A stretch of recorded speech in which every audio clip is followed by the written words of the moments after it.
નમસ્કાર દર્શક મિત્રો, આપ નિહાળી રહ્યા છો મંતવ્ય ન્યૂઝ અને સૌરાષ્ટ્ર ટુ સુરત સાથે હું જીત ગઢવી। સમાચારની શરૂઆત કરીએ તો રાજકોટ જિલ્લાના ઉપલેટા પંથકમાં વરસાદ ખેંચાતા ખેડૂતોમાં ચિંતા જોવા મળી છે। 1 મહિના પહેલા કપાસ, મગફળી, તલ સહિતના ચોમાસુ પાકનું વાવેતર કર્યા બાદ વરસાદ ન પડતા ઊભો પાક સુકાવાની કગાર પર પહોંચી ગયો છે। મોંઘા બિયારણ, ખાતર અને દવાઓના વધેલા ખર્ચ વચ્ચે ખેડૂતોને ભારે આર્થિક નુકસાનની ભીતિ પણ સતાવી રહી છે। આગામી 2-3 દિવસમાં વરસાદ નહીં પડે તો હજારો એકરમાં કરાયેલું વાવેતર નિષ્ફળ જવાની શક્યતા છે।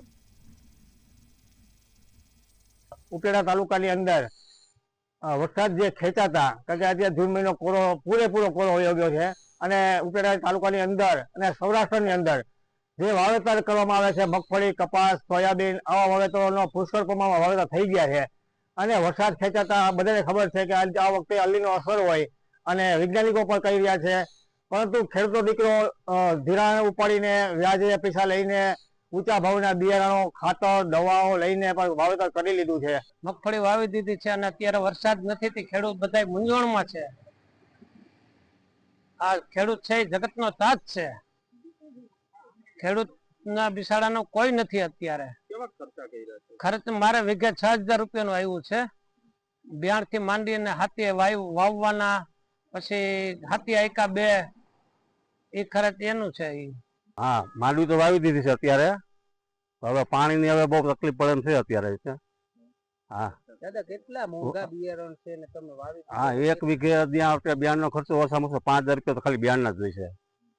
પછી વાવેતર, ખેડામણ, દવા 10 તો પાકા 10000 તો મોંઘા ભાવના બિયારણ વાવી દીધા, વરસાદ ખેંચાણો છે, શું કહેશો તમે? હવે વરસાદની રાહ તો જોઈ રહ્યા છે, આ વાદળા બંધાય છે બરોબર, હવે થાય તો સારી વાત છે, નકર મુશ્કેલીમાં તો થઈ જ।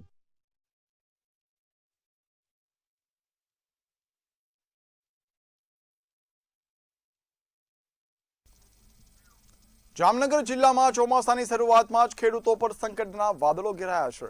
અલ નીનોની અસરને કારણે વરસાદ ખેંચાતા ખેડૂતો ભારે ચિંતામાં મુકાયા છે। જળાશયોમાં પાણીની આવક ન થતા તળિયા ઝાટક જેવી સ્થિતિ સર્જાઈ છે। જો આગામી દિવસોમાં વરસાદ નહીં પડે તો પાકને નુકસાન થવાની ભીતિ સેવાઈ રહી છે। તાત્કાલિક ધોરણે કેનાલમાં પાણી છોડવાની ખેડૂતોની માંગ છે।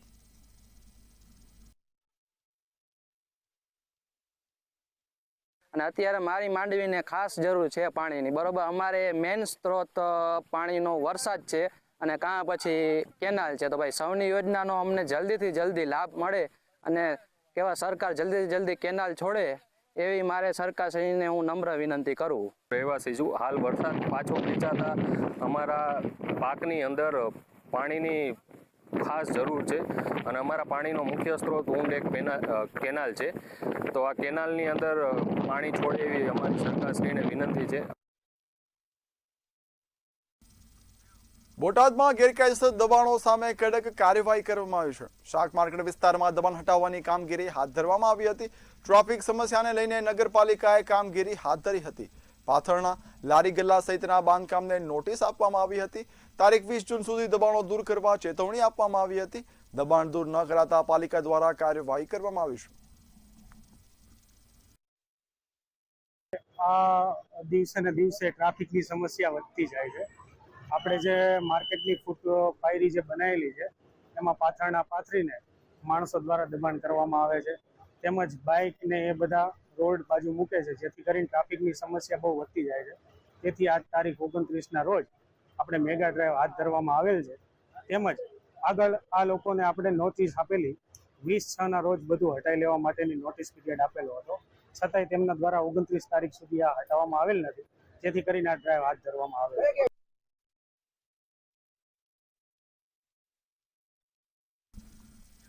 અમરેલીમાં દબાણો સામે તંત્ર દ્વારા મેગો ડિમોલેશન શરૂ કરવામાં આવ્યું છે।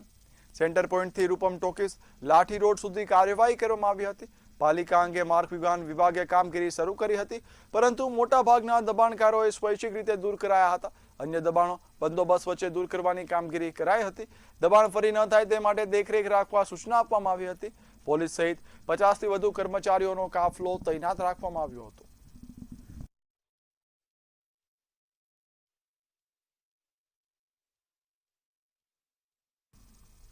જામનગર પાસે આવેલા જીઆઈડીસી ઔદ્યોગિક વિસ્તારમાં 5 વર્ષની બાળકી પર દુષ્કર્મ થયા હોવાની ઘટના સામે આવી છે. 35 વર્ષના નરાધમે બાળકીની એકલતાનો લાભ ઉઠાવી દુષ્કર્મ આચર્યું હતું. આ અંગે પીડિત બાળકની માતાએ નરાધમ સામે પોલીસ ફરિયાદ નોંધાવી છે. સમગ્ર મામલે પોલીસે નરાધમને ઝડપી પાડી આગળની કાયદેસરની કાર્યવાહી હાથ ધરી છે. હાલ પીડિતાની મેડિકલ ચકાસણી સહિતની તપાસ હાથ ધરવામાં આવી છે. સમગ્ર ઘટનાને પગલે પંથકમાં ભારે રોષ અને ચિંતાનો માહોલ જોવા મળી રહ્યો છે.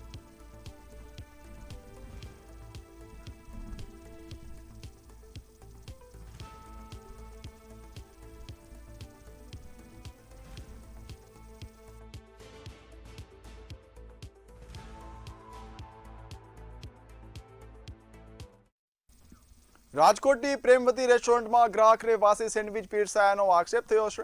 સેન્ડવિચમાંથી દુર્ગંધ આવતા ગ્રાહકે ઘટનાનો વિડીયો બનાવી વિરોધ નોંધાવ્યો હતો.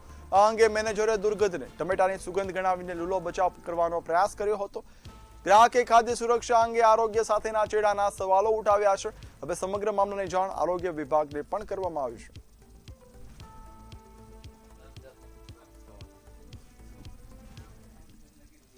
રાજકોટ જિલ્લાના શાપરમાં રાજવી પરિવારના વૃદ્ધાના ઘરે થયેલી રૂપિયા 2.48 કરોડની લૂંટનો ભેદ પોલીસે 1 સપ્તાહમાં ઉકેલી 3 આરોપીઓની ધરપકડ કરી છે. આરોપીઓ પાસેથી 41.84 લાખની રોકડ તેમજ લૂંટાયેલા તમામ સોનાના દાગીના અને રાઇફલ કબજે કરવામાં આવ્યો છે. પ્રાથમિક તપાસમાં શાપરમાં મજૂરી કરતા શખ્સોએ ઘરની રેકી કરી હતી. મધ્યપ્રદેશની ગેંગને ટીપ આપી હોવાનું સામે આવ્યું છે. લૂંટમાં કુલ 8 આરોપીઓ સામેલ હોવાનું પોલીસનું કહેવું છે, જેમાંથી 5 આરોપીઓ હજુ ફરાર છે.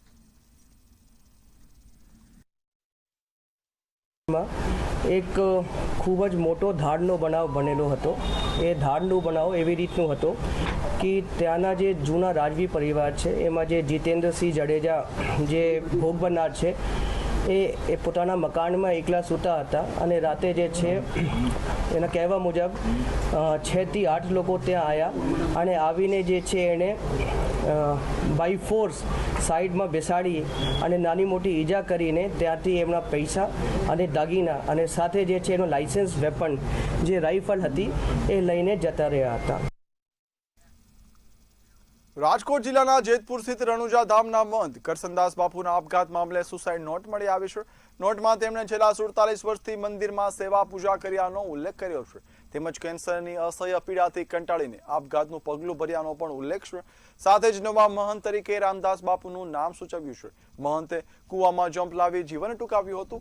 ફાયર વિભાગે મૃતદેહ બહાર કાઢી પોસ્ટમોર્ટમ માટે સિવિલ હોસ્પિટલ ખસેડ્યો છે, જ્યારે તાલુકા પોલીસે સમગ્ર મામલે વધુ તપાસ શરૂ કરી છે. બાપુએ અમારા કૂવામાં આપઘાત કરી લીધો. बापू क्या ना है બાપુ આ રણોજા કરસનદાસ બાપુ मंदिर ना મંદિરના મહંત. कारण શું?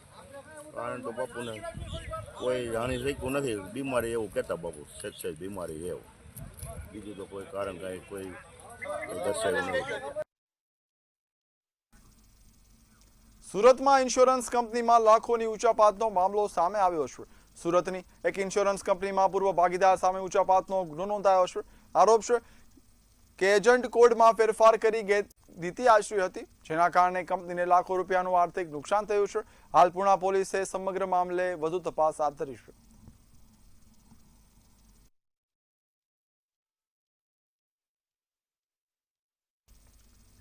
સુરત ક્રાઇમ બ્રાન્ચે રાંદેર રોડ શીતલ 4 રસ્તા પાસેથી લિંબાયતના રીઢા ગુનેગાર મોહમ્મદ સોએબ ઉર્ફે સોએબ સિટીની ચોરીની લક્ઝરી કાર સાથે ઝડપી પાડ્યો છે. આરોપી પાસેથી દિલ્હીના રોહિણી વિસ્તારમાં ચોરી થયેલી 10 લાખની કિંમતની ટાટા હેરિયર કાર અને તેના બનાવટી દસ્તાવેજો મળી આવ્યા છે. પકડાયેલ આરોપી મોહમ્મદ સોએબ લિંબાયત વિસ્તારનો રીઢો ગુનેગાર છે, જેથી સામે અગાઉ મર્ડર, ગુસ્તી ટોક, લૂંટ અને ખંડણી જેવા 5 ગંભીર ગુનાઓ નોંધાયેલા છે. ક્રાઇમ બ્રાન્ચે અસલી ચેચીસ અને એન્જિન નંબરના આધારે ચોરીનો ભેદ ઉકેલી આરોપી વિરુદ્ધ કાયદેસરની કાર્યવાહી હાથ ધરી છે.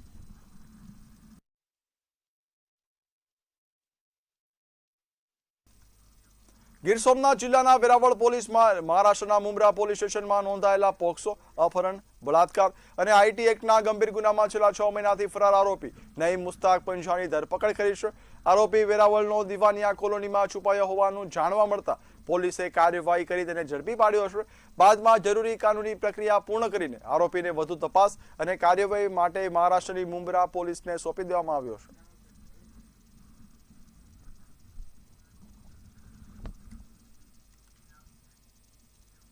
સુરત એરપોર્ટ પર લેન્ડિંગ દરમિયાન ફ્લાઇટ પર ગ્રીન લેઝર ફેંકાતા ખળભળાટ મચી ગયો છે. પાયલોટે તાત્કાલિક એટીસીને જાણ કરી હતી. ઘટના બાદ સીઆઈએસએફ અને પોલીસ તાત્કાલિક એક્શનમાં આવી તપાસ શરૂ કરી હતી.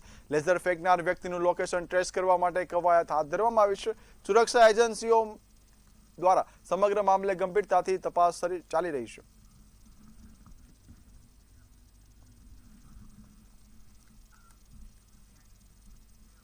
અમરેલીમાં નગરપાલિકાના ડોર ટુ ડોર કચરા કલેક્શન વાહન પર પથ્થરમારો થયા હોવાની ઘટના સામે આવી છે. સમગ્ર મામલે નગરપાલિકાના સેનેટરી ઇન્સ્પેક્ટર ફરજમાં રૂકાવટ અને સરકારી મિલકતને નુકસાન પહોંચાડવા બદલે ફરિયાદ નોંધાવી છે. સેનેટરી ઇન્સ્પેક્ટરની ફરિયાદના આધારે પોલીસે આરોપી સામે ગુનો નોંધી વધુ તપાસ શરૂ કરી છે.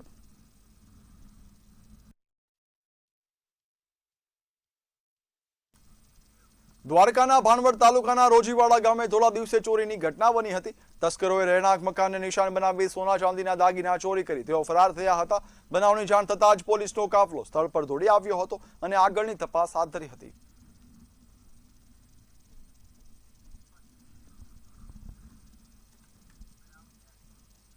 જૂનાગઢ મહાનગરપાલિકાની સ્ટેન્ડિંગ કમિટીમાં કામના વધારાનો વિવાદ વધુ ઘેરો બન્યો છે.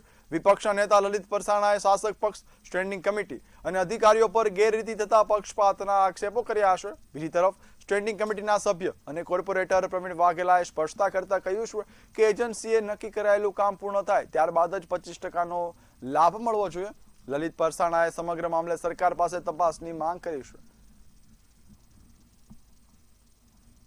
ત્યારબાદ આપણે જોઈએ કે 20 દિવસ પહેલા એક ઠરાવ કરવામાં આવ્યો હતો કે જે એજન્સીઓના ટેન્ડર નથી થયા 1 થી 15 વોર્ડના એમાં 25% વધારો આપવામાં આવેલો હતો. એ વધારો આપણે જોઈએ કે આપવામાં આવેલો હતો ત્યારે જે સ્ટેન્ડિંગના 12 સભ્યો હોય છે એ તમામ 12 સભ્યો એમાં ઠરાવમાં મંજૂરી આપતા હોય છે. સર્વાનુમતે ઠરાવ કરવામાં આવ્યો હતો. આ ઠરાવમાં આ જે સભ્યો બેઠા હોય છે ને 500 રૂપિયા મહેનતાણું આપવામાં આવે છે. તો આપ જે 500 રૂપિયા મહેનતાણું આપવામાં આવે છે તો આ લોકો શેનું મહેનતાણું લે? એને એ ખબર નહોતી કે આ ઠરાવ શેનો કર્યો.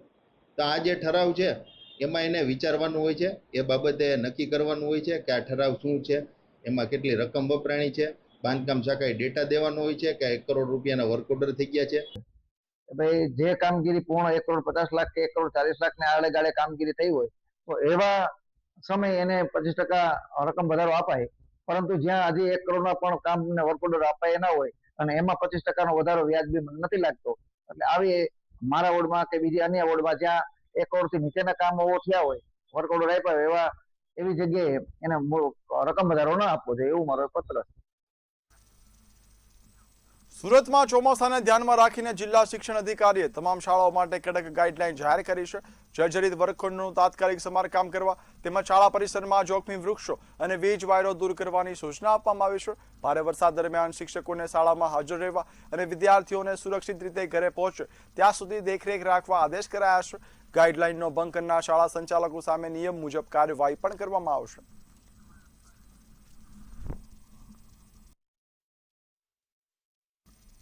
સુરતમાં લક્ઝરી કાર કાફલા સામે કાર્યવાહી કરવામાં આવી છે. 10 થી વધુ કારનો કાફલો પરમિશન વગર નીકળ્યો હતો. યુપીના ધારાસભ્યના સ્વાગતમાં કાફલો નીકળ્યો હતો. કાળી ફિલ્મવાળી ગાડીઓએ રસ્તો બાનમાં લીધો હતો. વિડીયો વાયરલ થતા પોલીસ એક્શનમાં આવી હતી અને પોલીસે કાર્યવાહી હાથ ધરી હતી.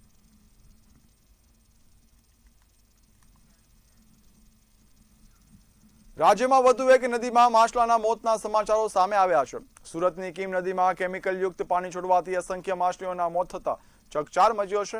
વારંવાર બનતી આ પ્રકારની ઘટનાઓથી સ્થાનિકોમાં ભારે રોષ જોવા મળ્યો છે. ઉદ્યોગો દ્વારા દૂષિત અને કેમિકલયુક્ત પાણી સીધું નદીમાં છોડવામાં આવતા તેની ઘાતક અસર માનવ જીવન સહિત પશુ પક્ષીઓ પણ જોવા મળે છે.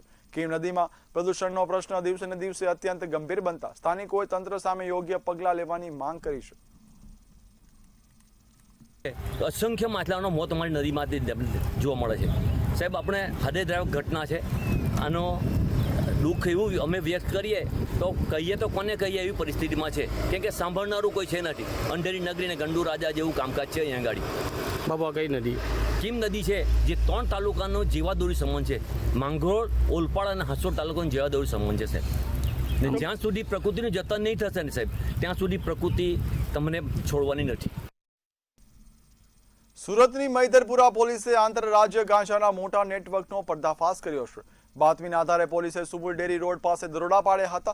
રેડ દરમિયાન 20 કિલોગ્રામ ગાંજા સાથે ઓડિશાના શખ્સની ધરપકડ કરાઈ છે. પોલીસે સ્થળ પરથી ₹10 લાખથી વધુનો મુદ્દામાલ જપ્ત કર્યો છે. સમગ્ર મામલે શખ્સ વિરુદ્ધ NDPS હેઠળ ગુનો નોંધી વધુ તપાસ હાથ ધરવામાં આવી છે. जोन 3 का जो ये पुलिस स्टेशन है उसके जो सर्वेलेंस स्टाफ है उनको पता लगा कि एक आदमी जो इसका मूवमेंट उड़ीसा से हो रहा था वह पुलिस स्टेशन विस्तार सुमन डेयरी के आसपास उसका सस्पिशियस मूवमेंट पता लगा है और जैसे ही हमने अपने टेक्निकल और ह्यूमन इंटेलिजेंस के बेसिस पे उसको ट्रैक करना शुरू किया तो हमें पता लगा कि जो आदमी का नाम है वो अली बलमाली नाहक नाम का आदमी है जिसकी उम्र है 36 वर्ष और वो मजदूरी का काम करता है। वह सुमन डेयरी रोड रेलवे पार्सल की तरफ से जो सुरभि हॉस्पिटल है उसकी गली के आसपास हमने उसको राउंड अप किया और उसके पास से हमें लगभग 20 किलो जितना जो है गांजा वो प्राप्त हुआ है जिसकी कीमत 10,07,950 रुपए है। સુરતની મેડિકલ કોલેજમાં સુરક્ષા નિયમોના લીલે લીલા ઉડ્યા હોય તેવું સામે આવ્યું છે. કોલેજના 6ઠ્ઠા માળે શ્રમિકો સેફટી બેલ્ટ કે સુરક્ષા સાધનો વિના જ કલર કામ કરતા હોવાનું સામે આવ્યું છે. કામ તાત્કાલિક પૂર્ણ કરવાના ચક્કરમાં શ્રમિકોના જીવ જોખમમાં મૂકતા કોન્ટ્રાક્ટર સામે બેદરકારીના આક્ષેપો થયા છે. હવે સમગ્ર મામલે નિયમ ભંગ કરનાર કોન્ટ્રાક્ટર સામે કડક કાર્યવાહી કરવાની માંગ પણ ઉઠી છે. સુરત મેડિકલ કોલેજને ખાતે અમે ઉપસ્થિત જોઈ શકાય છે. જે હિસાબે વરસાદ પહેલાં સુરત મેડિકલ કોલેજમાં કલર કામ થઈ રહ્યું છે. કલર કામ થઈ રહ્યું છે બરાબર, પણ એના જે મજૂરો કલર કામ કર્યા છે એમને સેફટી વર્ક કરવામાં આવ્યું છે. જે હિસાબે મજૂરોને ઉપર ચઢાવી દેવામાં આવ્યું છે. વિધાઉટ સેફટી વગર કોઈ સેફટી વગર આ લોકો કલર કામ કરી રહ્યા છે, જોઈ શકાય છે. જે હિસાબે અહીંયા મજૂરો છે એ રાત દિવસ કામ કરી રહ્યા છે, પણ આ લોકો પાસે સેફટીનો કોઈ સુવિધા નથી. જે હિસાબે આ ન્યૂ સિવિલ હોસ્પિટલને કોલેજ કોમ્પ્લેક્સ છે, મેડિકલ કોલેજ છે, એમાં કોલેજની બહાર જે કલર કામ ચાલી રહ્યું છે, વરસાદ પહેલાં કલર કામ ચાલી રહ્યું છે, ત્યાર પછી જે અહીંયા મજૂરો કામ કરી રહ્યા છે એની પાસે કોઈ સેફટીને સાધન નથી. જે હિસાબે ઉપર વિઝ્યુઅલમાં જોઈ શકાય છે, વિડીયોમાં જોઈ શકાય છે, મજૂરો એક હાથથી કામ કરી રહ્યા છે અને એક હાથથી જે બંબુ છે બંબુ પકડીને જે કામ કરી રહ્યા છે, કેમ કે જે હિસાબે એ લોકો પાસે સેફટીનો કોઈ સાધન નથી. છેક ઉપર જે 5મા 6ઠ્ઠા માળને જે ટેરેસ છે ત્યાં કામ કરી રહ્યા છે, પણ સેફટી વગર કામ કરી રહ્યા છે, કેમ કે આ લોકોને સેફટી કોઈ આપવામાં આવ્યું નથી. અહીંયા જે મજૂરો છે એની હાલત જોઈને એવું લાગી રહ્યું છે કે સિવિલ કમ્પર્સમાં જે કામ થઈ રહ્યું છે એમાં એ લોકો જે અધિકારીઓ છે એમને કોઈ પડી નથી, કેમ કે જે હિસાબે આ કામ થઈ રહ્યું છે કશે ને કશે એવું લાગી રહ્યું છે કે જે અહીંયા જે કામ કરવાવાળા છે એને જિંદગીના કંઈ પડી નથી, કેમ કે આ જે કલર કામ છે એ વરસાદ પહેલાં કરવામાં આવી રહ્યું છે અને વરસાદ પહેલાં જે કલર કામ કરાતું હોય તો વરસાદમાં ધોવાઈ પણ જતું હોય છે, પણ એ કોઈ પડી નથી. પણ જે અધિકારીઓ છે એમના ચેમ્બરમાંથી બહાર નીકળીને જોવે છે જે કામદારો અહીંયા કામ કરી રહ્યા છે જેમને સેફટીને કોઈ સાધન આપવામાં આવ્યું નથી, એમને સેફટીનું કોઈ ધ્યાન રાખવામાં આવ્યું નથી, અને જે 6ઠ્ઠા થી 7મા માળે કામ કરી રહ્યા છે એના ઉપર જે વાત કરશું કે કેમ કે અહીંયા મજૂર પણ કામ કરી રહ્યા છે એમને પણ કહેશું. भाई आपका क्या नाम है, कब से काम में लगे आप लोग? हाँ, काम में कब से कर रहे हैं आप लोग? 9 बजे से. 9 बजे से. सेफ्टी के बिना इतना ऊपर चढ़ा दिया काम करने के लिए? ओ साहब भाई वो लोग मालूम है, मैं तो मजदूर हूँ. हम मजदूर आपके साथ वाले ही है ना? हाँ. काम सेफ्टी के बिना ऊपर करवा रहे, कुछ सेफ्टी नहीं है ऊपर? सेफ्टी नहीं है सर. कब से, मतलब कितने दिन से काम चल रहा है?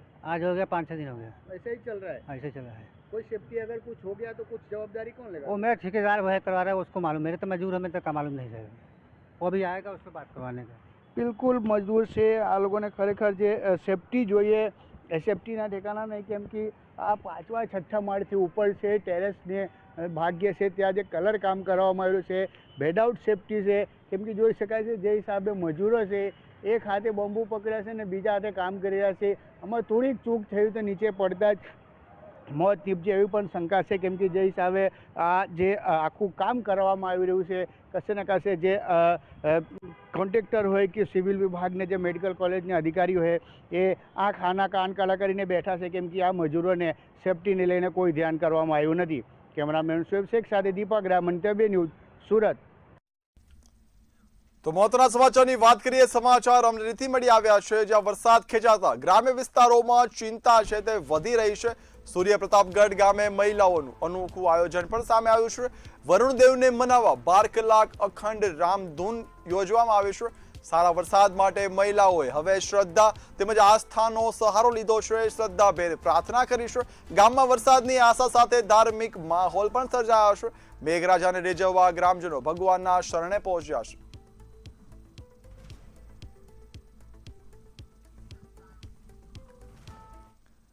સુરેન્દ્રનગરથી મહત્વના સમાચારની વાત કરીએ તો સિયાણી ગામે સુએજ પ્લાન્ટ ફાટવાની ઘટના છે તે સામે આવી હતી. લોકાર્પણ પહેલા જ ભ્રષ્ટાચાર છે તે સામે આવ્યો છે. પ્લાન્ટની પોલ ખુલી છે. લાખોના ખર્ચે બનેલા પ્લાન્ટની દિવાલો અને તળ ફાટ્યા છે. નબળી કામગીરીના કારણે પંચાયતે પ્લાન્ટને તાળું પણ મારી દીધું છે. પ્લાન્ટની નબળી ગુણવત્તાથી ગ્રામજનોમાં રોષ ફેલાયો છે. મોટો ખર્ચ કરવા છતાં પ્લાન્ટ બિનઉપયોગી હવે સાબિત થયો છે.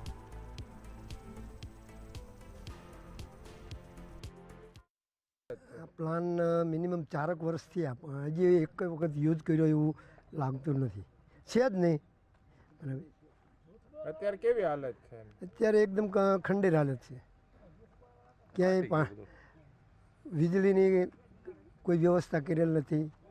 તેમજ પ્લાન્ટ કર્યા પછી ફાટી ગયેલો છે અને કોઈ એકય વખત આનો ઉપયોગ કર્યો એવું લાગતું નથી. ગામ છે સિયાળી ગામની અંદર જે એસટીપી બનાવેલું છે, જે સીવેજ ટ્રીટમેન્ટ પ્લાન્ટ, એ આવ ખંડેર હાલતમાં સંપૂર્ણ ફાટી ગયેલો છે. કોઈ જ હજી સુધી બનાવ્યા પછી એક પણ વખત ઉપયોગ કર્યા વગર આ પ્લાન્ટની હાલત આપ જોઈ શકો છો કે ક્યાંય કોઈ રીતે સ્થિર પણ નથી. કદાચ આપણે લાત મારીશું તો પડી પણ જશે. આ રીતે લાખો રૂપિયા આ તાલુકાની અંદર ક્યાં કેવી રીતે વેડફાય છે એના એક નહીં હજારો ઉદાહરણો અહીં જોવા મળે છે. મને લાગે છે કે સરકારની નજર અહીં પડશે કે કેમ, અને લોકો પણ હવે બધું જોઈને જાગૃત થશે કે કેમ, એ પણ બહુ મોટો વિશાળ પ્રશ્ન છે.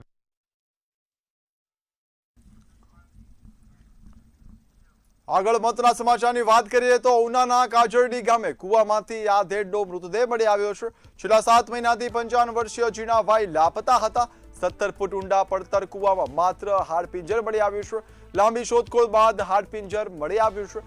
હવે મૃતદેહને પીએમ અર્થે હોસ્પિટલ પણ ખસેડવામાં આવ્યો છે. આ ઘટના અંગે ઉના પોલીસે વધુ તપાસ હાથ ધરી છે.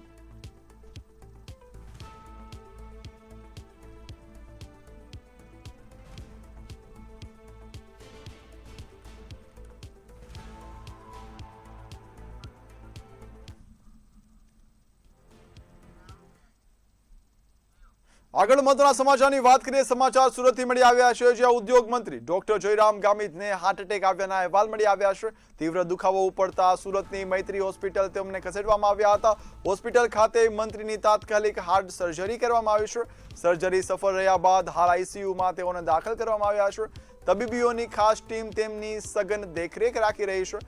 હાલ વાત કરીએ મહત્વના સમાચારની તો ઉદ્યોગ મંત્રીને હોસ્પિટલમાં દાખલ કરવામાં આવ્યા છે. સફળ સર્જરી રહ્યા બાદ હાલ આઈસીયુમાં તે દેખરેખ હેઠળ છે. તબીબીઓની ખાસ ટીમ તેમની સઘન દેખરેખ રાખી રહી છે.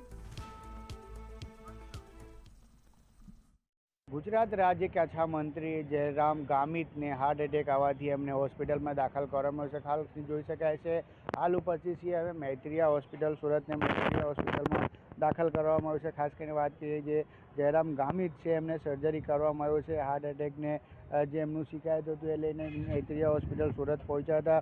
ત્યાં સુરત જે મૈત્રીયા હોસ્પિટલ છે તેમાં સર્જરી કરવામાં આવ્યું છે. છાતીમાં તુરંત દુખાવાને પડતા જ જે તબિયત લથડી હતી એને તત્કાલ હોસ્પિટલ ખસેડવામાં આવ્યો. ખાસ કરીને મૈત્રીયા હોસ્પિટલમાં જે ધારાસભ્ય છે જે જયરામ ગામિત એમને હાલ તો હાર્ટ એટેકની સર્જરી કરવામાં આવ્યું છે. સર્જરી કરીને જે અહીંયા ઓબ્ઝર્વેશનમાં મૂકવામાં આવ્યું છે. ખાસ કરીને જોઈ શકાય છે એમના ગાડી, એમના એસ્કોર્ટની ગાડી અને એમના જે અંગત લોકો છે એમને અહીંયા ઉપસ્થિત છે. ખાસની વાત કરીએ જે હિસાબે જયરામ ગામિત છે એને સર્જરી કરીને હાલ આઈસીયુમાં મૂકવામાં આવ્યું છે. જે હાલ તો તબિયત બતાવવામાં આવ્યું છે કે જે નોર્મલ છે, પણ હાલ જે પણ અંગત લોકો છે એના સિવાય બીજા કોઈને મળવા દેવામાં આવતું નથી. એ સિવાય વાત કરીએ જે જયરામ ગામિત છે જે રાજ્ય સરકારના જે ઉદ્યોગ મંત્રી છે ને એમને હાલ જે હાર્ટ એટેક આવતા એમને સુરતના મૈત્રીયા હોસ્પિટલમાં સર્જરી કરવામાં આવી છે. હાલ તો જે જયરામ ગામિત છે એ આઈસીયુમાં છે, ડૉક્ટરને નેજા હેઠળ છે. પણ ખાસ કરીને વાત કરીએ જે હિસાબે આવી રીતે હાર્ટ એટેકને કિસ્સા બનતા જે સ્થાનિક નેતા હોય કે એમના વિસ્તારના નેતા હોય પહોંચી આવતા હતા, પણ ખાસ કરીને જે અંગત લોકો છે તે ઘરના લોકો છે એના સિવાય કોઈને મળવા દેવામાં આવતું નથી. હાલ હવે જે જયરામ ગામિત છે એ પોતે આઈસીયુમાં દાખલ છે અને જે ડૉક્ટર છે એના નજર હેઠળ છે. કેમેરામેન શોએબ શેખ સાથે દીપક રાય, મંતવ્ય ન્યૂઝ, સુરત. તો સૌરાષ્ટ્ર સુરતમાં હાલ બસ આટલું જ. હવે નિહાળો સીધો સંવાદ સહયોગી મહેન્દ્ર સાથે. નમસ્કાર.